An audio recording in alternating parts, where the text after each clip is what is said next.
Lulju ix-xahar tal-omma kienu jgħidu dari propju għaliex f'dan ix-xahar tiddomina sħana kbira. Iżda dak li esperjenzajna fl-aħħar jiem kienet sħana storika ferm aktar minn normal, speċjalment nhar il-Ħadd li għadda.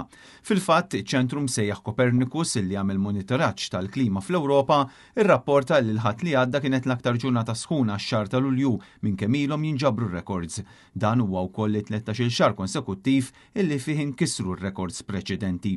Skont id-dejta uffiċjali, fil-ġurnata tal-Ħadd it-temperatura laħqet medja ta' 17.09 gradi madwar id-dinja kollha, temperatura li kisret ir-rekord ta' Lulju 2023.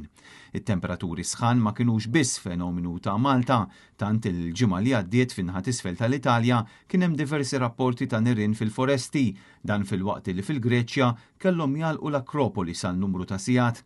Il-heatwaves affettwaw ukoll l-Istati Uniti b'effetti devastanti fuq numru ta' stati fosthom f'Arizona fejn mietu 300 persuna.